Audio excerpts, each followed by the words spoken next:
সুপ্রিয় দর্শক শ্রোতা ভাই বোনেরা, আজকের পৃথিবীর সবচাইতে আলোচিত এবং ঘটনাবহুল ভূখণ্ডসমূহের অন্যতম হলো সিরিয়া। একজন মুসলমানের কাছে মক্কা এবং মদিনার পরে তৃতীয় সবচেয়ে গুরুত্বপূর্ণ এবং পবিত্রতম ভূখণ্ড হলো সিরিয়া। কারণ রাসূল করিম সাল্লাল্লাহু আলাইহি সাল্লামের বহু তাৎপর্যপূর্ণ ভবিষ্যৎবাণী রয়েছে সিরিয়াকে কেন্দ্র করে। আজকের সিরিয়ার প্রাচীন এবং ঐতিহাসিক নাম ছিল শাম। এই শামকে কেন্দ্র করে যতগুলো বর্ণনা হাদিসের কিতাবসমূহে পাওয়া যায়, সেই শামের সীমানা অবশ্য আজকের সিরিয়া থেকে বেশ খানিকটা বিস্তৃত এবং বড় ছিল। সিরিয়া, জর্ডান, ফিলিস্তিন এবং লেবানন এই দেশগুলো মিলে ছিল তখনকার শাম। অবশ্য তখনকার শামের সবচেয়ে প্রধান এবং বড় অংশ যেহেতু আজকের সিরিয়ায়, সেই জন্য সিরিয়াকেই সাধারণত শাম বলা হয়। শাম বা সিরিয়ার প্রধান এবং অন্যতম বৈশিষ্ট্য হলো যুগে যুগে আল্লাহ সুবহানাহু ওয়া তাআলার পক্ষ থেকে বিভিন্ন নবী রাসূল যে সারা পৃথিবীতে এসেছেন, তাদের সবচেয়ে বড় অংশ এবং সবচেয়ে বেশি সংখ্যক নবী রাসূল এসেছেন এই শাম বা সিরিয়া। শাম বা সিরিয়া এটাই কিয়ামতের ময়দান হবে।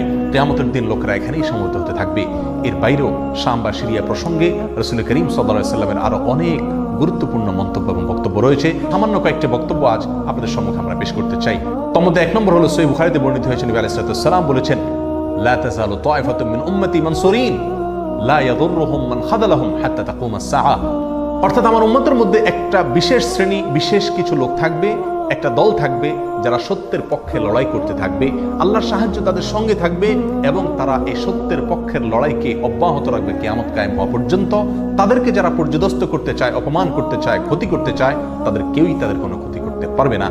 এই হাদিসে নবী আলাইহিস সালাম যে দলটির কথা বলেছেন, যারা সাহায্য প্রাপ্ত হবেন আল্লাহর পক্ষ থেকে এবং যারা অটল অবিচল থাকবেন সত্যের উপরে কিয়ামত পর্যন্ত, যাদেরকে কেউ অপদস্থ করতে পারবে না, সেই দলটি কারা এবং তাদের অবস্থান কোথায় হবে, এই প্রসঙ্গে সহিহ বুখারীতে নবী আলাইহিস সালামের একাধিক সাহাবায়ে কেরামের মন্তব্য রয়েছে, যারা বলেছেন যে এখানে যে দলটির কথা বলা হয়েছে তারা হলেন সিরিয়ায় অবস্থানকারী হবেন এবং এটা হবে কিয়ামতের ঠিক আগ মুহূর্তে। তাবরানীর এক বর্ণনা, নবী আলাইহিস সালাম নিজেও বলেছেন আল্লাহর সাহায্যপ্রাপ্ত সেই দলটি থাকবে সিরিয়ায় বা শামে। সিরিয়া প্রসঙ্গে দ্বিতীয় হাদিসটি বর্ণিত হয়েছে সহিহ বুখারীতে। বিখ্যাত সাহাবী আব্দুল্লাহ ইবনে ওমর রাদিয়াল্লাহু তাআলা আনহু বলেছেন, রাসূল করিম সাল্লাল্লাহু আলাইহি ওয়াসাল্লাম ইরশাদ করেছেন, আল্লাহুম্মা বারিক লানা ফি শামিনা ওয়া ফি ইয়ামানিনা। অর্থাৎ আল্লাহ আমাদের সিরিয়ায়, আমাদের ইয়ামানে আপনি বরকত দান করুন। এই কথা বলার পরে উপস্থিত লোকেরা বলল, ইয়া রাসূলুল্লাহ ওয়া ফি নাজদিনা, আমাদের নজদেও আল্লাহ বরকত দান করুন, সেই দোয়া করুন আপনি। নবী আলাইহিস সালাম তাদের কথায় কর্ণপাত না করে আবারও বললেন, আল্লাহুম্মা বারিক লানা ফি শামিনা ওয়া ফি ইয়ামানিনা। লোকেরা আবারও বললেন, ওয়া ফি নাজদিনা, আমাদের নজদেও। নবী আলাইহিস সালাম তখনও একই কথার পুনরাবৃত্তি করলেন এবং পরিশেষে বললেন, নাজদ সেই জায়গায় তো ফিতনা ফাসাদ হবে, সেখানে তো হত্যা মারামারি খুনাখুনি হবে, সেখানে তো ভূমিকম্প দেখা দিবে এবং সেখান থেকে তো শয়তানের শিং উত্থিত হবে, সেখান থেকে তো শয়তানের শিংয়ের আবির্ভাব ঘটবে, বের হবে। এখানে নাজদ বলতে কোন এলাকাকে বোঝানো হয়েছে, এই প্রসঙ্গে মুহাদ্দিসিন ইকরামের বেশিরভাগের মন্তব্য হলো নাজদ বলতে ইরাককে বোঝানো হয়েছে। নাজদ বলা হয় উঁচু অঞ্চলকে, আরবের বিভিন্ন অঞ্চলকে নাজদ বলা হয়।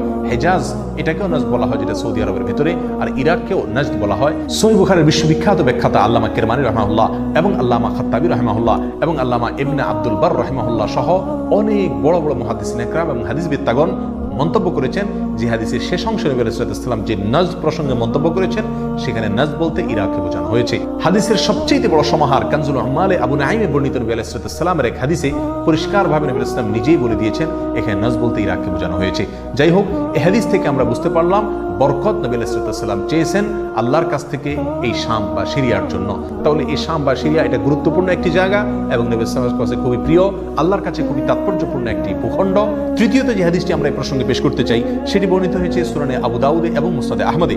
নবী আলাইহিস সালাম থেকে বর্ণনা করেছেন আব্দুল্লাহ ইবনে হাওয়ালা রাদিয়াল্লাহু তাআলা আনহু, তিনি বলেন যে রাসূল করিম সাল্লাল্লাহু আলাইহি ওয়াসাল্লাম আমাকে বলেছেন, দেখো যখন তুমি দেখবে যে খেলাফত পবিত্র ভূমিতে অবতরণ করেছে, নেমেছে, এসেছে, প্রতিষ্ঠিত হয়েছে, তখন তুমি ধরে নিবে যে কিয়ামত খুবই সন্নিকটে এসে গেছে।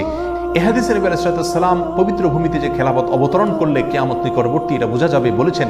এখানে পবিত্র ভূমি বলতে তিনি কি বুঝিয়েছেন, এই ব্যাখ্যা প্রসঙ্গে প্রায় সকল মুহাদ্দিসিন ইকরামের অভিমত হলো নবী আলাইহিস সালাম এখানে সিরিয়াকে বুঝিয়েছেন।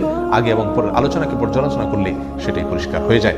সিরিয়া প্রসঙ্গে চতুর্থ যে হাদিসটি আমরা পেশ করতে চাই, সেটি সুনান তিরমিজিতে বর্ণিত হয়েছে। সেই হাদিস থেকে বোঝা যায় নবী আলাইহিস সালাম সিরিয়াকে গোটা মুসলিম বিশ্বের জন্য হৃৎপিণ্ড হিসেবে অভিহিত করেছেন, মন্তব্য করেছেন। তিনি বলেছেন, সিরিয়ার লোকেরা যখন খারাপ হয়ে যাবে, মন্দ এবং খারাপ দিক যখন সিরিয়ার লোকদেরকে গ্রাস করবে, ছেয়ে যাবে, তখন তোমরা ধরে নিবে পৃথিবীর কোনো জায়গায় আর কোনো ভূখণ্ডে মুসলমানদের মধ্যে আর কোনো কল্যাণ অবশিষ্ট নেই। অর্থাৎ হৃৎপিণ্ডের মতো সিরিয়ার মানুষের মধ্যে যখন পচন ধরবে তখন গোটা দেহে, গোটা মুসলিম বিশ্বের মধ্যেই পচন তার আগেই ধরে গেছে, এটা পরিষ্কারভাবে বোঝা যাবে। এই হাদিস থেকেও সিরিয়া অত্যন্ত গুরুত্বপূর্ণ ভূখণ্ড, সেটা পরিষ্কারভাবে আমরা বুঝতে পারি। সিরিয়া প্রসঙ্গে 5 নম্বর হাদিসটি বর্ণনা করেছেন আবু হুরায়রা রাদিয়াল্লাহু তাআলা আনহু, আর এটি বর্ণিত হয়েছে সুনান ইবনে মাজাহ। নবী আলাইহিস সালাম বলেছেন, একটা সময় আসবে যখন গোটা বিশ্বে বড় বড় যুদ্ধ বিগ্রহ সংগঠিত হবে, বিশ্বজুড়ে যখন বড় বড় যুদ্ধ দেখা দিবে, তখন মাওয়ালিদের অর্থাৎ নওমুসলিমদের একটি দল আল্লাহর পক্ষে, সত্যের পক্ষে, আল্লাহর দ্বীনের জন্য লড়াই করতে থাকবে এবং তখনকার আধুনিক যত অস্ত্র শস্ত্র এগুলিতে তারা সজ্জিত থাকবেন এবং সত্যের পক্ষে লড়াই করতে থাকবেন। তাহলে চরম সংকটময় পরিস্থিতিতে আল্লাহ সুবহানাহু ওয়া তাআলার একটা বিশেষ সাহায্য এবং অনুগ্রহ আমরা দেখতে পাচ্ছি, আর সেটা অবতীর্ণ হবে, সেটা নাজিল হবে এই সিরিয়ার দামেস্ক নামক শহরে। নাম্বার 6, সিরিয়া প্রসঙ্গে নবী আলাইহিস সালামের আরেকটি তাৎপর্যপূর্ণ ভবিষ্যদ্বাণী রয়েছে, যেটি বর্ণিত হয়েছে সহিহ মুসলিমে। বর্ণনা করেছেন সাহাবী নওয়াস ইবনে সুমাআন রাদিয়াল্লাহু তাআলা আনহু। তিনি বলেছেন, নবী আলাইহিস সালাম একবার দাজ্জাল প্রসঙ্গে দীর্ঘ এবং বিশদ আলোচনা করলেন। একটা পর্যায়ে এসে তিনি বললেন, কিয়ামতের পূর্বে আল্লাহর নবী ঈসা আলাইহিস সালাম যে আসমান থেকে অবতরণ করবেন পৃথিবীতে, তিনি অবতরণ করবেন মূলত সিরিয়ার দামেস্ক নামক শহরের, বর্তমান যে রাজধানী সে দামেস্ক শহরের পূর্ব অঞ্চলের একটি উঁচু এবং সাদা মিনারায় তিনি অবতরণ করে দুনিয়াতে আসবেন। এসে সারা পৃথিবী জুড়ে তাণ্ডব চালানো দাজ্জালের বিরুদ্ধে তিনি লড়াই করবেন এবং সিরিয়ার এই লুদ নামক জায়গায় তিনি দাজ্জালকে হত্যা করবেন। একজন মুসলমানের কাছে যে সিরিয়ার ভূখণ্ডটি অত্যন্ত তাৎপর্যপূর্ণ তা পরিষ্কারভাবে হাদিসের মাধ্যমে ফুটে ওঠে।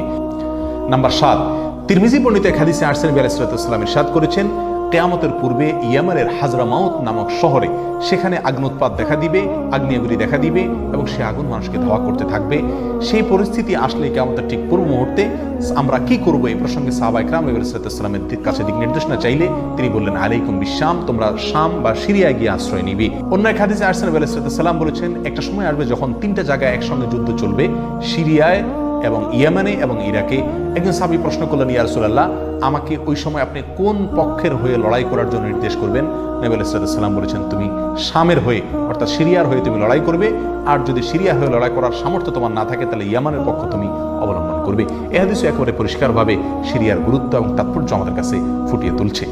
নাম্বার 8, মুসনাদ আহমদ সহ বহু হাদিসের কিতাবে বর্ণিত হয়েছে, কিয়ামতের পূর্বে যে আগ্নেয়গিরি দেখা যাবে, যে আগ্নোৎপাত দেখা দিবে, সে আগুন মানুষকে ধাওয়া করতে থাকবে এবং সারা পৃথিবীর মানুষকে ধাওয়া করতে করতে করতে একটা জায়গায় একত্রিত করবে, আর সেটি হলো সিরিয়া।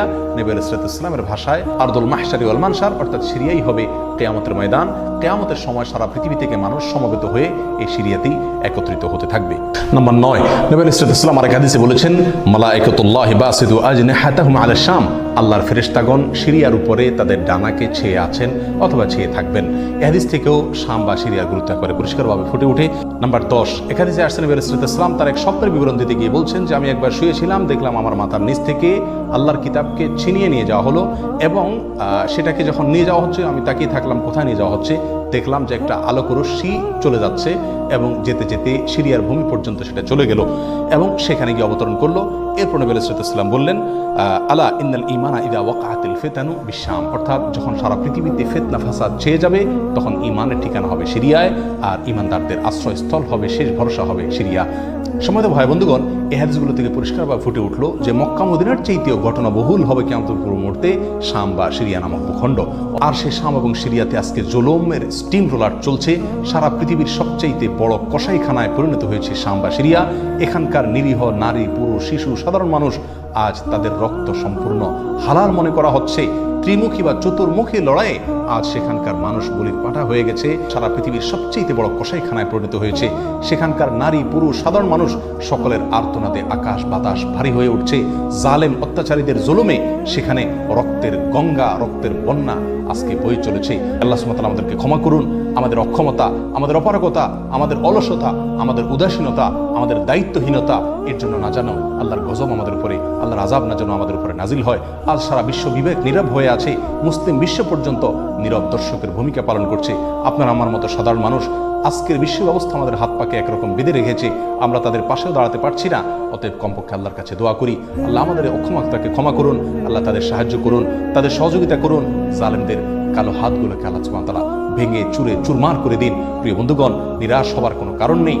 সিরিয়ার মানুষদের দিয়ে আল্লাহ সুবহানাহু ওয়া তাআলা অনেক বড় খেদমত দিবেন। হয়তো তাদের পরীক্ষা চলছে, আল্লাহর সাহায্য ইনশাআল্লাহ অচিরেই আসবে। আল্লাহ সাহায্য তাদের সঙ্গে আসুক এবং সকল প্রকার জালিমদেরকে আল্লাহ সুবহানাহু ওয়া তাআলা ধ্বংস করুন। সেই দোয়া আল্লাহ সুবহানাহু ওয়া তাআলার কাছে আমরা রাখি। ওয়া আখিরু দাওয়ানা আনিল হামদুলিল্লাহি রাব্বিল আলামিন। আসসালামু আলাইকুম ওয়া রাহমাতুল্লাহি ওয়া বারাকাতুহু।